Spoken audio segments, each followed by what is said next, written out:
Students आपके सामने ये अलग अलग तरीका की 5 गुणा है। यदि स्टूडेंट्स आप इन पांचों गुणाओं को भी सीख लेते हैं तो स्टूडेंट्स फिर तो आपको किसी भी तरह की गुणा करने में कोई भी प्रॉब्लम नहीं होगी। स्टूडेंट्स इन पांचों सवालों को करने से पहले मैं आपको 2 ज़रूरी बातें बता देता हूँ। स्टूडेंट्स पहली बात ये है, ये जो माइनस होता है स्टूडेंट्स माइनस अंश में भी हो सकता है, माइनस हर में भी हो सकता है और माइनस बीच में भी हो सकता है। स्टूडेंट्स मैं आपको बता दूं, चाहे माइनस अंश में हो, चाहे माइनस हर में हो, चाहे माइनस बीच में हो, स्टूडेंट्स हमें माइनस को अंश में ही मान लेना है। स्टूडेंट्स मेरा मतलब ये है, जैसे माइनस हर में है स्टूडेंट्स हमें इस माइनस को अंश में मान लेना है, यानी कि माइनस का 9। और स्टूडेंट्स माइनस यदि बीच में है तो भी हमें माइनस को अंश में मान लेना है। जैसे यहाँ पर माइनस बीच में है, हमें इस माइनस को अंश में मान लेना है, माइनस का 3x। यदि स्टूडेंट्स माइनस अंश में है फिर तो कोई स्टूडेंट्स दिक्कत है ही नहीं, माइनस अंश में ही होना चाहिए। स्टूडेंट्स पहली बात आप बिल्कुल अच्छे से समझ गए होंगे। अब स्टूडेंट्स दूसरी बात ये है, ये जो चर संख्याएं होती हैं स्टूडेंट्स, ये जो a से लेकर z तक सभी संख्याएं होती हैं ये चर संख्याएं कहलाती हैं। स्टूडेंट्स ये चर संख्याएं भी माइनस की तरह हर में भी हो सकती हैं, बीच में भी हो सकती हैं और अंश में भी हो सकती हैं। स्टूडेंट्स इन चर संख्याओं का फंडा थोड़ा अलग है माइनस से। माइनस में क्या था, माइनस यदि हर में है तो भी उसे हमें अंश में मान लेना है, यदि बीच में है तो भी अंश में मान लेना है, यदि अंश में है फिर तो कोई दिक्कत है ही नहीं। और स्टूडेंट्स चर संख्याओं में क्या है, यदि स्टूडेंट चर संख्याएं अंश में है तो स्टूडेंट्स हमें उसे अंश में ही रहने देना है, यदि स्टूडेंट चर संख्याएं हर में है तो उसे हमें हर में ही रहने देना है, यदि स्टूडेंट चर संख्या बीच में है तो स्टूडेंट्स हमें उस चर संख्या को अंश में मान लेना है। जैसे स्टूडेंट्स यहाँ पर चर संख्या बीच में है तो स्टूडेंट्स हम इसे अंश में मान लेंगे, यानी कि 1x। और जैसे यहाँ पर है x², इसे स्टूडेंट्स हम अंश में मान लेंगे, यानी कि 9x²। स्टूडेंट्स आप बिल्कुल अच्छी तरह समझ गए होंगे। अब स्टूडेंट्स हम इन पांचों सवालों को बारी बारी से करते हैं। स्टूडेंट्स आपके सामने गुणा का पहला सवाल है।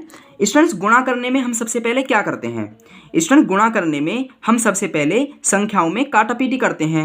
स्टूडेंट्स यहाँ पर कोई सी भी संख्या किसी से नहीं कट रही है। स्टूडेंट्स जब कोई सी भी संख्या किसी से नहीं कटती है फिर क्या करते हैं गुणा में, स्टूडेंट्स फिर हम ऊपर की ऊपर गुणा कर देते हैं और नीचे की नीचे गुणा कर देते हैं। स्टूडेंट्स इसके बटे में कुछ भी नहीं है, इसका मतलब ये है स्टूडेंट्स इसके हर में 1 है। और स्टूडेंट्स मैं आपको बता दूं x यहाँ पर बीच में है। स्टूडेंट्स मैं आपको पहले ही बता चुका हूँ, जब चर संख्या बीच में होती है उसको हम अंश में मान लेते हैं, यानी कि स्टूडेंट्स ये 1x है। अब स्टूडेंट्स हम करते हैं, स्टूडेंट्स ये 1x है और स्टूडेंट्स ये 3x है। स्टूडेंट्स ऊपर की ऊपर गुणा कर देंगे, 1 की 3 में गुणा कर देंगे तो यहाँ पर 3 आ जाएगा। अब स्टूडेंट्स हम यहाँ पर x लिख देंगे और पावर जोड़ देंगे, 1 और 1 2। अब स्टूडेंट्स हम नीचे के नीचे गुणा कर देंगे, यहाँ पर 2 है और इसके बटे में हम 1 मान लेंगे, 2 की 1 में करेंगे तो यहाँ पर 2 आ जाएगा। स्टूडेंट्स 3x² बटे 2 यही हमारा आंसर हो जाएगा। अब स्टूडेंट्स हम दूसरे सवाल पर चलते हैं। स्टूडेंट्स आपके सामने दूसरा सवाल है और स्टूडेंट्स मैं आपको पहले ही बता चुका हूँ। स्टूडेंट्स ये जो माइनस है स्टूडेंट्स ये माइनस हर में है, इसे हम अंश में मान लेंगे। और स्टूडेंट्स ये जो x² है यह बीच में है, इसे भी स्टूडेंट्स हम अंश में ही मान लेंगे, यानी कि स्टूडेंट्स ये माइनस का 9x² बटे 4 है। स्टूडेंट्स अब हम क्या करेंगे, स्टूडेंट्स पहले हम काटापीटी करेंगे, यानी कि 9 एकम 9 और यहाँ पर भी 9 एकम 9 और यहाँ पर 2 एकम 2 2 एकम 2। अब स्टूडेंट्स यहाँ पर x की पावर 1 है और यहाँ पर x की पावर 2 है। स्टूडेंट्स x की पावर 1 में से हम यहाँ की x की पावर 1 को काट देंगे, तो स्टूडेंट्स हम यहाँ पर काट देते हैं। अब स्टूडेंट्स यहाँ पर क्या बचा है, स्टूडेंट्स यहाँ पर बचा है x की पावर 1, क्योंकि यहाँ पर पावर 2 थी ना, तो एक पावर कट गई तो यहाँ पर x की पावर 1 बचा है। अब स्टूडेंट्स हम क्या करेंगे, अब स्टूडेंट्स हम ऊपर की ऊपर गुणा कर लेंगे और नीचे की नीचे गुणा कर लेंगे। स्टूडेंट्स यहाँ पर 1 है, यहाँ पर भी 1 और यहाँ पर भी 1 है, 1 एकम 1 1 सत्ते 7, तो यहाँ पर 7 आ जाएगा, बटे 4 एकम 4 4 एकम 4, तो स्टूडेंट्स यहाँ पर 4 आ जाएगा। अब स्टूडेंट्स यहाँ पर जो ये x² था 1 कट गई थी, यहाँ पर 1 पावर बची है, यानी कि x की पावर 1, तो हम यहाँ पर x लिख देंगे। स्टूडेंट्स ये अंश में आएगा। स्टूडेंट्स मैं आपको पहले ही बता चुका हूँ ये बीच में था, हम इसे अंश में मान लेंगे, यानी कि ये अंश में आएगा x की पावर 1।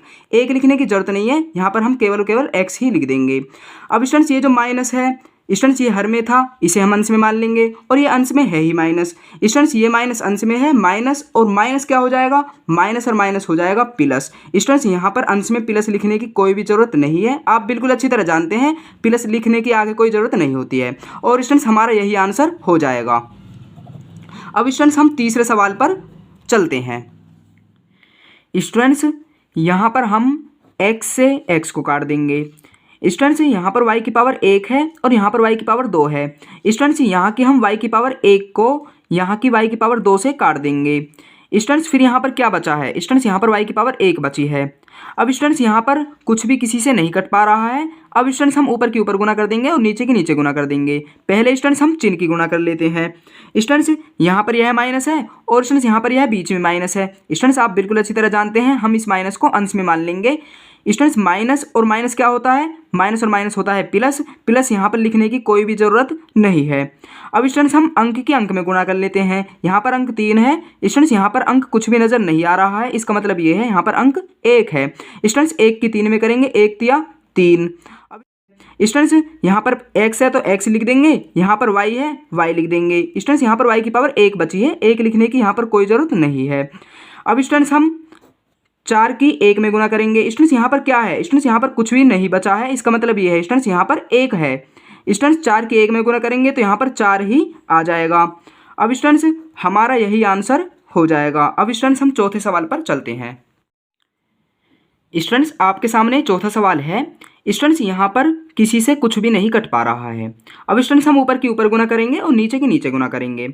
स्टूडेंट्स पहले हम चिन्ह की गुना कर लेते हैं। स्टूडेंट्स यहाँ पर 4 माइनस का है, एक्स वाई किसका है, स्टूडेंट्स यहाँ पर एक्स वाई प्लस का है। मैंने आपको पहले ही बता दिया है जहाँ पर कुछ भी चिन्ह नहीं होता है वहाँ पर प्लस चिन्ह होता है। स्टूडेंट्स पहले चिन्ह की गुना करते हैं, प्लस माइनस माइनस। स्टूडेंट्स यहाँ पर अंक क्या है, स्टूडेंट्स यहाँ पर अंक 4 है और यहाँ पर अंक क्या है 1।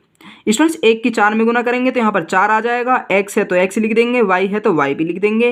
अब स्टूडेंट्स हम बटे में क्या लिखेंगे, स्टूडेंट्स एक्स वाई के बटे में क्या है, स्टूडेंट्स एक्स वाई के बटे में 1 है। 1 की 9 में गुना करेंगे तो यहाँ पर 9 ही आ जाएगा। और स्टूडेंट्स -4xy बटे 9 यही हमारा आंसर हो जाएगा। अब स्टूडेंट्स हम लास्ट सवाल पर चलते हैं। स्टूडेंट्स यहाँ पर 2 है और यहाँ पर 4 है। पहले हम इसे काट देंगे, 2 एकम 2, 2 दूनी 4। अब स्टूडेंट्स यहाँ पर कुछ भी किसी से नहीं कट पा रहा है। अब स्टूडेंट्स हम ऊपर की ऊपर गुना और नीचे की नीचे गुना कर देंगे। स्टूडेंट्स पहले हम चिन्ह की गुना करेंगे।